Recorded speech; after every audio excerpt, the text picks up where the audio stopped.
Hi everyone and welcome to Nioh beta demo. This is the level Deep in the Shadows, and you're gonna see me doing a sort of like a walkthrough in this level because I got a really nice path which confronts you with the minimal of enemies. You don't need to fight everything that's in the level if you just want to get to the boss.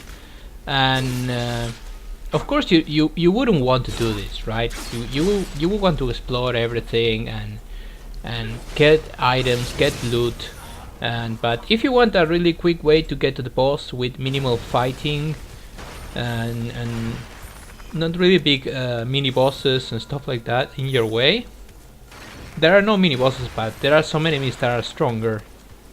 So you might want to follow this path that I'm going to show you here. So a couple of things that I didn't mention in the previous video that I want to mention here. The looting system. As you can see, the looting system depends on a random drop rate. And the looting system, if I would like to kind of compare it to other game, it would be kind of like Diablo. The looting system works in the way that every enemy can drop from normal armor and weapons, which is colored white, to a very rare very rare armor and weapons, which is colored purple. And it can drop from anything. It can drop from enemies, chests, even can drop from things that you break, really from anything. And it's a really interesting concept. I think this is what Dark Souls lacks, to be honest, because getting that cool drop that you wouldn't normally get, you know, getting that cool looking drop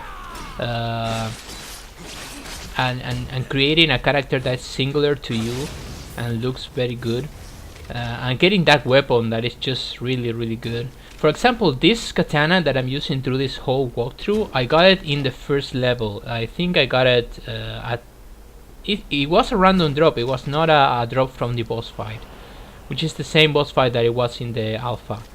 The huge demon dude inside the ship, you know. This weapon, I mean, it has a random name. The names don't really change, but it has a stat, a special bonus stat, much accordingly to Diablo. If you ever play Diablo, you can get weapons with different bonus stats. This weapon has a bonus stat that you're gonna notice while I kill enemies, that can heal me when I kill an enemy. I can't tell you how fucking useful that is. It's so fucking useful that I never really changed it. I'm going to get better weapons throughout this level, and better better katanas. I'm using a katana, and I'm not gonna change it because it heals me.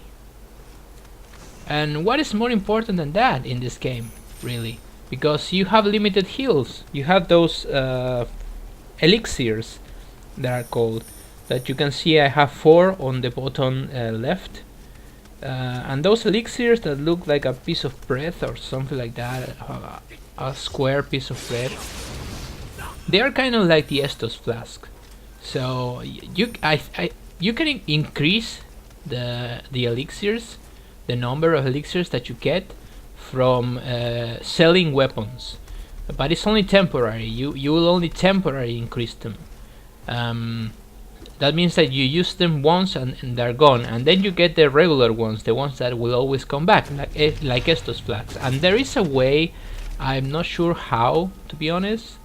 I think I actually knew how to do it in the alpha, and now I just forgot. But there is a way to increase the number of elixirs permanently. I think it has something to do with those little green guys that you can find. I think if you find all of them in an area, you can increase your elixir by 1 or something like that. Or maybe it's another thing, guys. I'm just assuming. I don't want to assume. So see, the weapon is healing me. It's actively healing me when I kill enemies. So it's really good. I didn't change this weapon in the entire fucking demo. Once I got it, of course. What else have I forgotten? The looting is important. It's really fun. I think a game excuse me, I think a game like this uh, with Dark Souls mechanics and random looting is really good. I also never talked about the online feature of this game because it does have an online feature, but I played it offline because I don't care about it. I did care about it in the alpha, and I tried it a little, and it was very laggy. I'm expecting or assuming that this has improved in the beta, you know.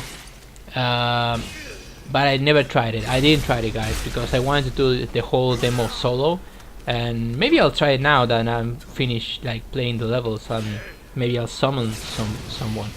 I'm pretty sure that the people you can summon are only cooperative. You cannot actually fight them like a PvP. Though it will be really cool. I'm not sure if this game is gonna launch with a PvP system. In the levels you get shortcuts like that.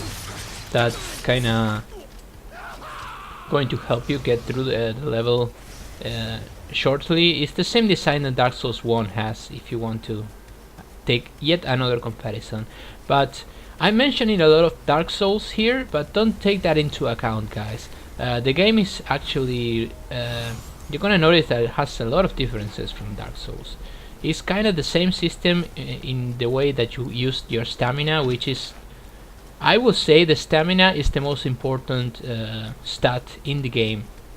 It's more important than HP. So yeah.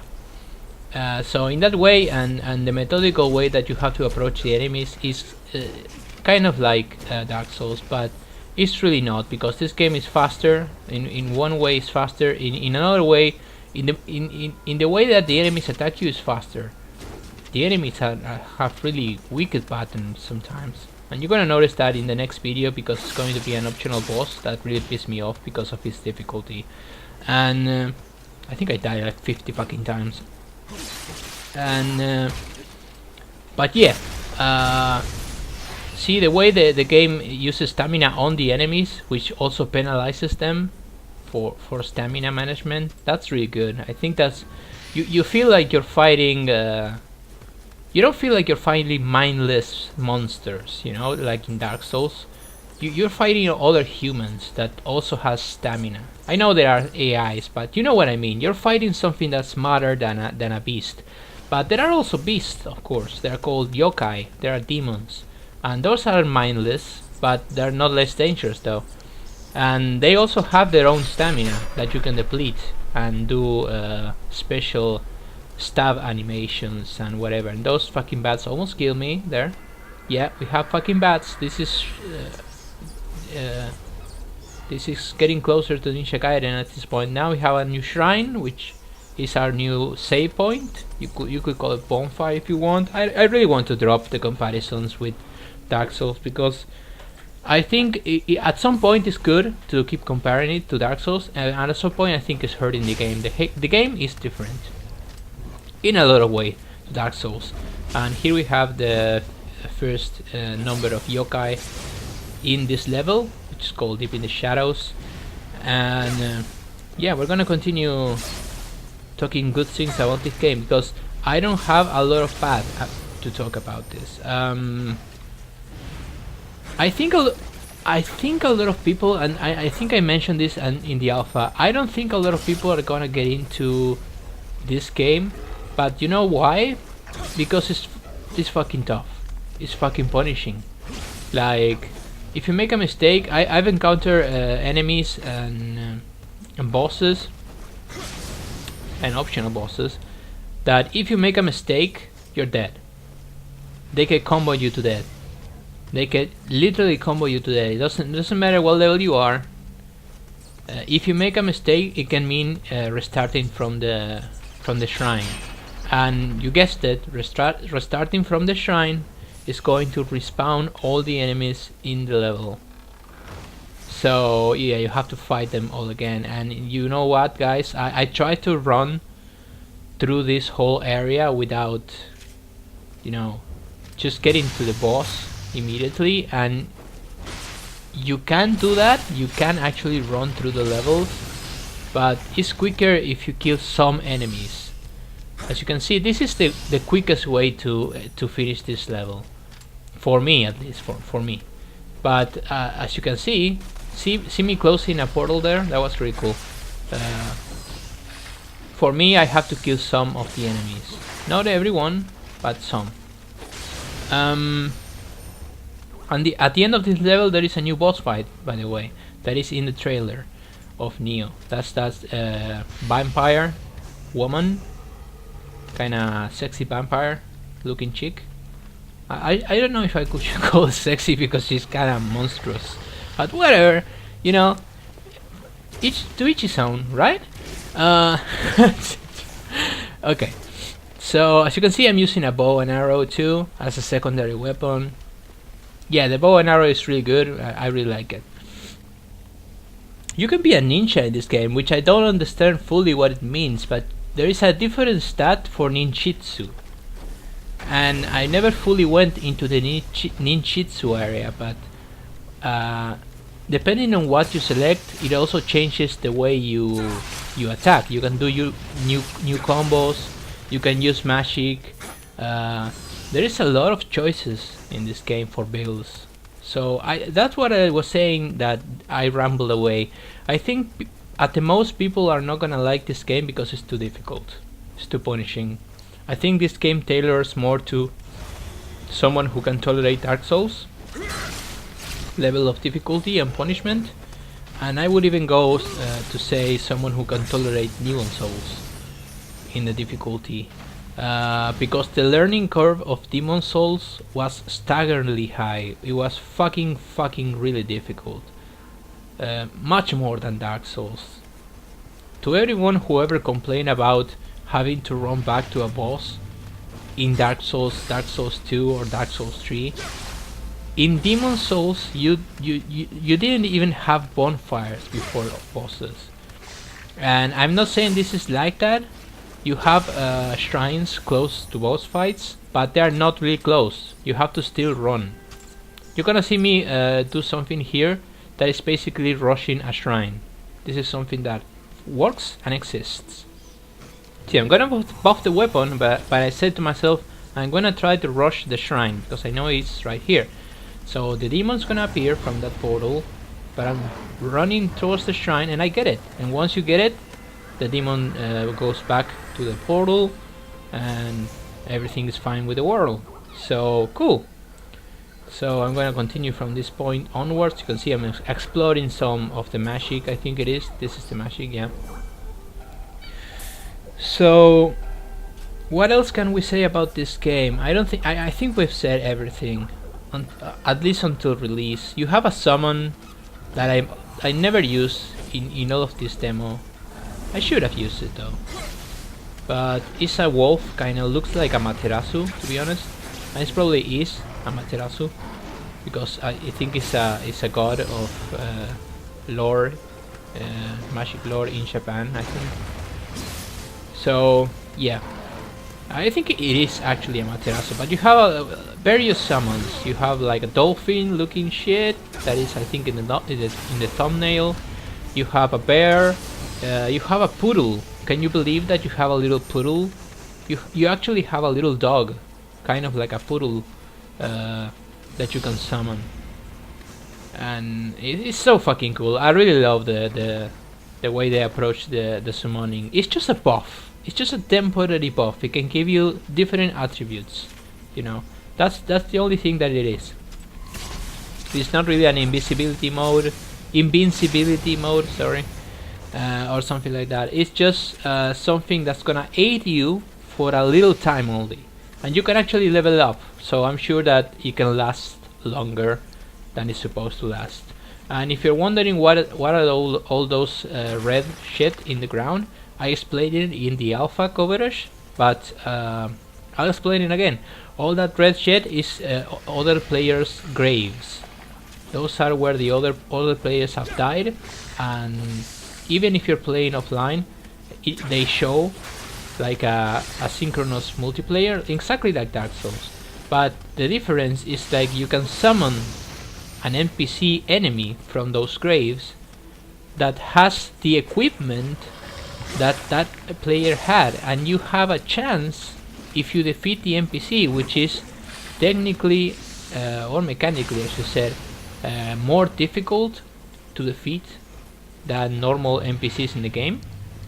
It depends on the level too of the enemy NPC or the summon NPC, but he has a chance to drop a piece of his armor.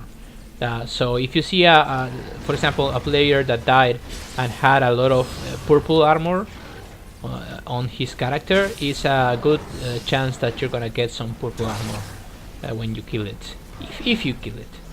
So that's basically the thing about the looting system that I think a lot of people are going to make or do. They're going to keep summoning ghosts or people that died that had good equipment on them, and then after that they're gonna just keep killing them and killing them until they get a lot of good loot to progress through the game. I think that's a good and safe kind of mechanic, but there's no real punishment. There's no real punishment if you die, honestly. Like, you respawn at the shrine. Yes, you lose all the Amrita. I don't know how to pronounce it. Is Amrita or Amrita? It's the souls, guys. It's the fucking souls. The counter that you see at the bottom right, the yellow thingy there. So yeah.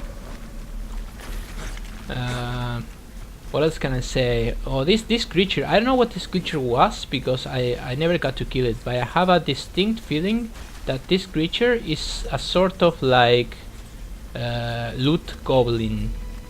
Doesn't look like a good goblin. I don't know if it is that, but he kind of ran away and ran away towards another demon, which I'm not going to approach.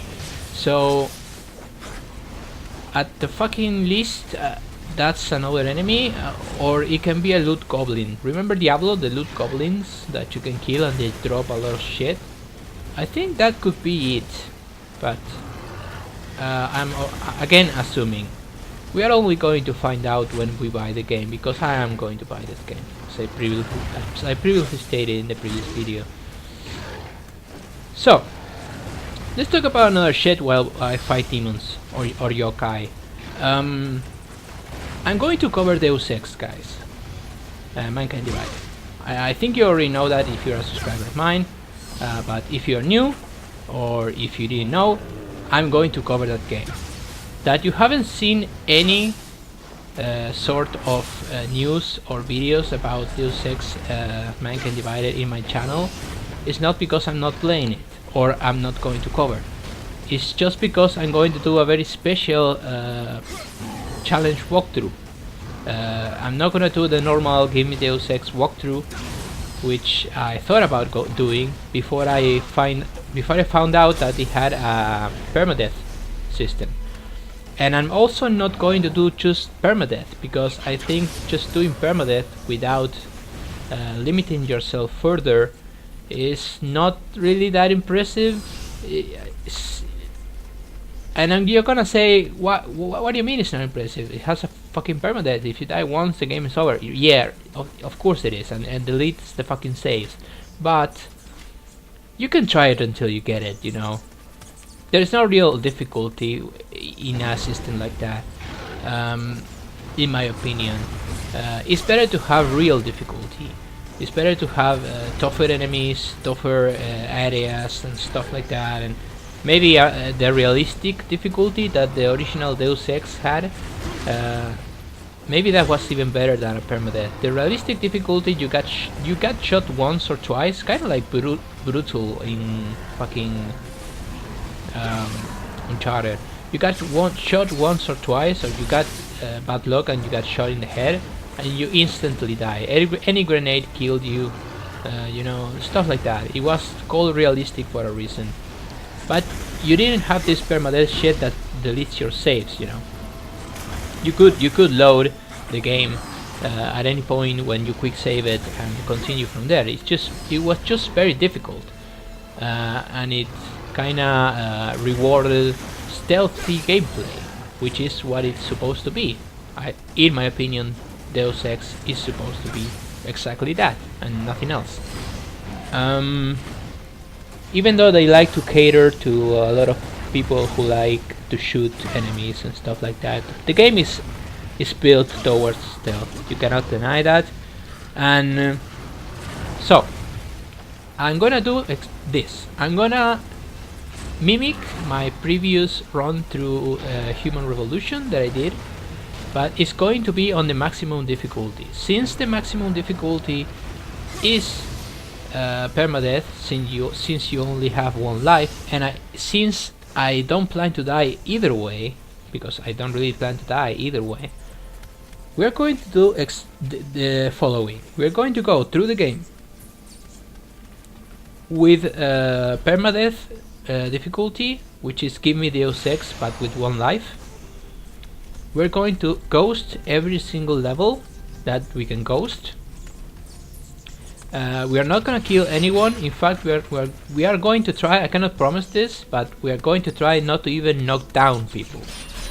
That is, no one sees me, and I don't even knock down or put people unconscious. I cannot promise that, but I'm going to go for it. And the last thing that I'm going to do is no augments. That's really important, guys, because the difficulty with no augments on only one life on Give Me Deus Ex, I think that's when you're going to differentiate people who play Deus Ex and they just activate cloak, you know, the invisibility shit, and they go through the game with cloak. That is fucking broken as hell.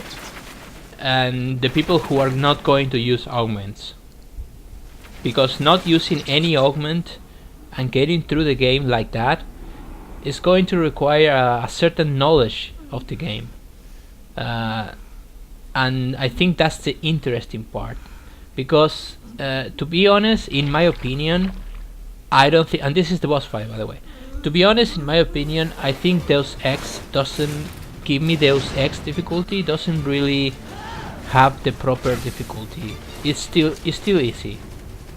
Even at the hardest difficulty, it's still easy.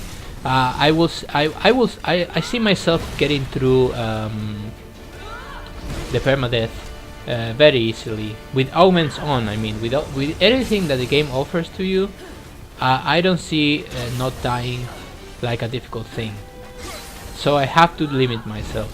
I have to make it interesting for you guys, because this is the thing. I'm not gonna bring you Deus Ex really quick. Like, it's gonna take like 2 weeks more or something like that. It's gonna take a while because I cannot perfect a strategy or several strategies and an entire walkthrough of strategies, and under those limitations that I just named, and bring it to you like tomorrow. You know, tomorrow starts the I cannot do that. I have to perfect it. So I just wanted to mention it, even if we're playing a different game. I just wanted to mention what I'm doing, other than playing this demo. I'm playing Deus Ex, but the first time that I go through Deus Ex, I love this game so much. Like, Deus Ex 1 is probably one of my favorite games in the entire time ever. So when I play these games, and it's a really good game, if you want to, my opinion on Mankind Divided is really good. I like to enjoy the first playthrough. I like to get it slowly, and I'm playing the same way that I'm gonna play in the end, because that's how I play usually stealth games. I try not to get alarms. I try not to get like, this is the way that I see it. If I get into a firefight, for me it's a fail state. It's like fucking European expert on fucking Metal Gear. Like, if I get an alarm, it's a fail. I don't personally have this elitist mind of fucking reloading the game if I get a fail state, because I'm actually testing shit, right? Usually, in my mind, it's a fail state. So you don't want to do that. So if you want to know how to dodge these creatures, vampire, whatever attacks, is just running about and doing what I'm doing here. She's not really hard when you get to meet her movements. And there she goes. She's dead. She's gonna drop some rare equipment. The purple things are very rare, or rare. and I'm gonna show you what it's like in the menu outside, and a little of the Twilight missions that you can select. I'm just gonna show you my character there too, if you want to see stats and stuff like that. And I'm just gonna show you a little more of the game while I wrap this up.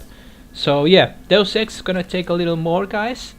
I don't want to speak about Deus Ex in the next video, that's why I took this time to speak of it. The next video is gonna be an optional boss fight, which is really cool, I want to talk about it. Yeah, Deus Ex is gonna take 1 or 2 weeks more, it depends, you know, on my personal time to start doing shit. It's gonna be episodic, of course, and hopefully we can get some good strategies and some good fun. And you can see me do something that's not normally done, maybe, which is no augments, which is fucking crazy to use no augments. It's like fucking, it's like playing thief, but whatever. So that's basically it, guys.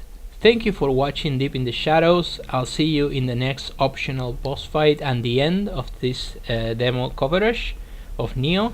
Thank you for watching and take care.